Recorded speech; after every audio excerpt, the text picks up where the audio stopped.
So Jenny, who's the school bully, keeps trying to push me further away from Crystal, who me and Crystal are starting to make a connection.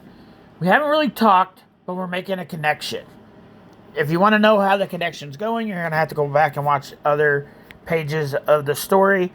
But here's where I directed the AI to go next. There is a school dance in 3 days, and Jenny gets her best friend to ask me out, Sarah.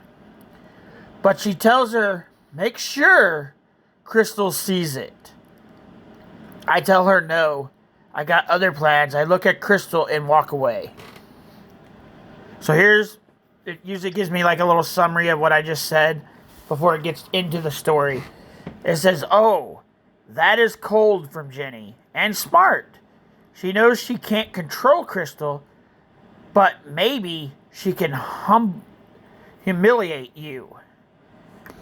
Sets you up, makes Crystal jealous, twists the knife. But you saw it coming, and you flipped the script. Let's play the screen out. The setup and the signal. The posters for the school dance went up on Monday. Pink, cheesy lettering. Music, lights, cheap snacks. You didn't care. Not until Tuesday, when Sarah found you by the vending machine. She smiled. Too wide. Her voice was stripped sweet. Syrupy sweet? Okay. Hey, Danny, she said. Dance is in a few days. I was wondering if you wanted to go with me. Everything about it felt fake. The way she batted her eyes, the timing, the way Jenny stood just far enough away to watch, but not close enough to look involved. And Crystal, she was down the hall, leaning on her locker, headphones half on, watching.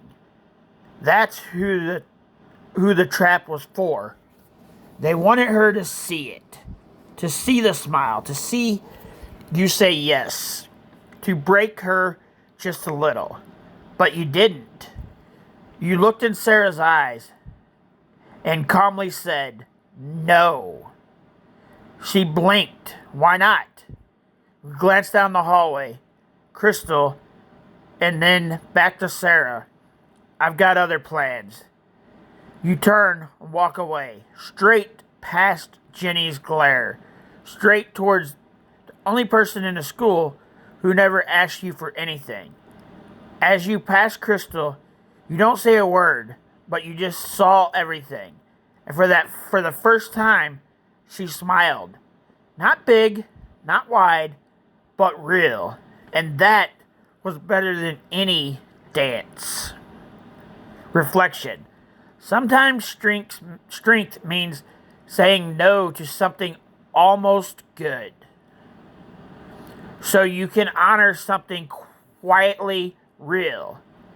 Jenny thought she could manipulate you, that you'd still dance to her music, but you're not her toy. You're not anyone's. You finally walk on your own terms. So, Jenny's still the bully, believe me. We're going to find that out. We're going to find that out eventually. I know where it's going. You guys don't. So, she's still going to be the bully. But anyways, let's see what the verse is. Proverbs 4:25 and 26. Let your eyes look straight ahead. Fix your gaze directly before you. Give careful thought to the path for your feet, and be steadfast in all your ways. Sorry, I got the hiccups now. I just sneezed, and I think that was in this video. It might have been in the previous video, and now I got hiccups. Great. Breakdown. This verse is about clarity, about not letting distractions or traps pull you off your path. Jenny wanted to twist your steps, but you stayed focused. You saw through the setup. That's wisdom, that's growth, and Crystal saw it too. If you guys are enjoying the story, please let me know. I'd love to hear your feedback on the story. Let me know what you guys want to see in the story. Because we aren't even through our freshman year yet in the story. We still have 3 more years of school after the freshman year. So where do you guys want to see this go next? Like, comment, and share. And we'll see you guys out in the next video. Peace.